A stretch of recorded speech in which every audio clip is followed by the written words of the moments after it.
Hello friends, आज मैं आपको बताऊंगा कैपिटल गेन अकाउंट के बारे में। यानी कैपिटल गेन अकाउंट क्या होता है, उसका आप किस तरीके से यूज़ करते हैं। सबसे पहले हम समझ लेते हैं कैपिटल गेन अकाउंट की ज़रूरत क्यों पड़ी।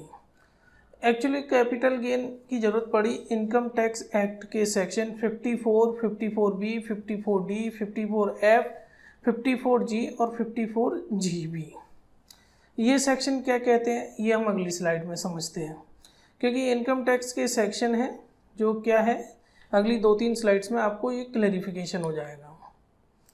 सबसे पहले हम देख लेते हैं कि कैपिटल गेन में एक्चुअली क्या होता है। क्या है कि आपने कोई भी आपका फिक्स एसेट है जो आपने किसी को बेचा, तो आपको कुछ उसमें गेन होगा, तो उसको कहा जाता है कैपिटल गेन। तो इंडियन गवर्नमेंट ने आईटी एक्ट में ये कहा है कि मान के चलिए आपको कोई कैपिटल गेन होता है। आज आपने कोई प्रॉपर्टी बेची और आपको कैपिटल गेन हुआ, तो अगर यदि आप उसको विदिन 2 ईयर या 3 ईयर अकॉर्डिंग टू प्रॉपर्टी, तो अगर आप उस नई प्रॉपर्टी खरीद लेते हैं उस अमाउंट की, तो आपको उस साल टैक्स नहीं देना होता। अगर आप नहीं खरीदते हैं तो जो भी आपका कैपिटल गेन हुआ है उस पर आपको टैक्स देना होता है। अब जैसे जो एक्ट है उसके अंदर मान के चलिए आपने अपना रेसिडेंशियल हाउस बेचा, उस पर आपको कुछ कैपिटल गेन हुआ, तो गवर्नमेंट कहती है अगर आप नया हाउस परचेज करना चाह रहे हैं तो 2 साल का टाइम है। आप 2 साल के अंदर उस कैपिटल से नया हाउस परचेज कर सकते हैं और इनकम टैक्स से बच सकते हैं। अगर आप खुद कंस्ट्रक्शन करवाना चाहते हैं तो गवर्नमेंट आपको 3 साल देती है। ऐसे ही मान के चलिए कोई रेसिडेंशियल हाउस के जगह कुछ और कैपिटल एसेट है वो आपने बेचा है, तो आपको गवर्नमेंट फिर 2 साल देती है नया परचेज करने के लिए, 3 साल देती है अगर आप कुछ कंस्ट्रक्शन बना के घर बनाएंगे तो। अब मैं एक सिंपल सा ये देखिए, जैसे मान के चलिए आपने 20 लाख में कोई प्रॉपर्टी खरीदी थी और उसको 25 लाख में बेच दिया, तो आपको 5 लाख रुपए का गेन हुआ। अब आपके पास 2 ही ऑप्शन है, या तो आप टैक्स दीजिए 5 लाख पर, या फिर जो 5 लाख आपने जो गेन किया है, जो आपका कैपिटल गेन हुआ है, और जो आपने 25 लाख में जो बेचे, 25 लाख जो आपको मिले हैं, आप उससे कोई नई प्रॉपर्टी खरीद लीजिए जिससे आपका टैक्स बच जाएगा 5 लाख रुपए पे।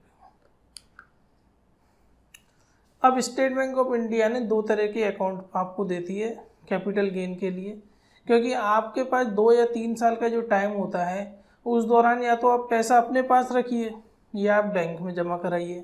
अगर आप बैंक में जमा कराते हैं तो आपको ब्याज भी मिलेगा, तो आपके पास 2 साल का टाइम रहेगा इन बिटवीन नई प्रॉपर्टी खरीदने के लिए। तो इसी को ध्यान में रखते हुए स्टेट बैंक 2 तरह की फैसिलिटी आपको प्रोवाइड करता है, एक तो सेविंग अकाउंट और दूसरा फिक्स डिपॉजिट अकाउंट।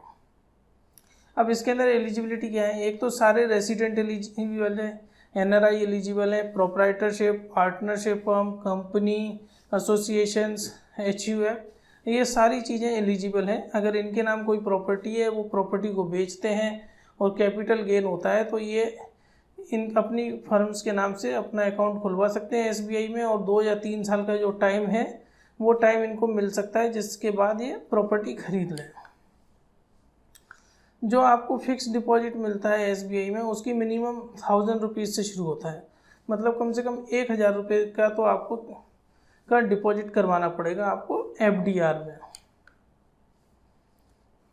अब मान के चलिए जो आपका जो डिपॉजिट है वो कैसे है, जो मैंने पहले कहा था, जो इनकम टैक्स का जो सेक्शन है उसके अंदर मान के चलिए अगर आपने कैपिटल गेन आपको मिला है 54B और 54F सेक्शन में, तो आप 24 महीने की FDR बना सकते हैं, टर्म डिपॉजिट।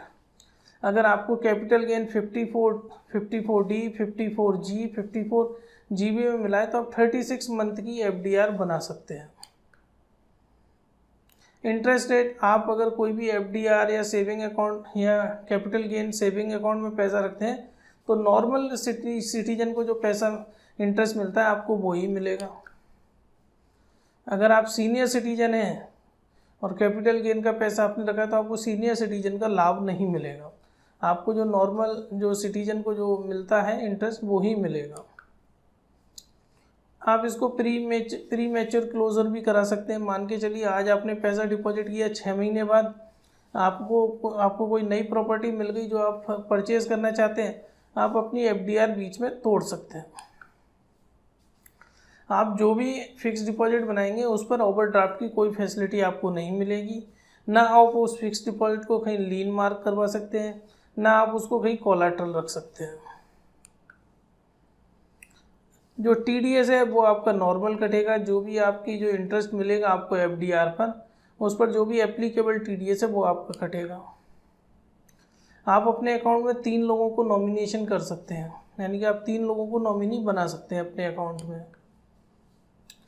फ्रेंड्स, मुझे उम्मीद है आपको मेरा वीडियो पसंद आया होगा। मेरा चैनल सब्सक्राइब करिए, ट्विटर पे मुझे फॉलो अप करिए या फेसबुक पर मेरा पेज लाइक करिए। Thank you friends.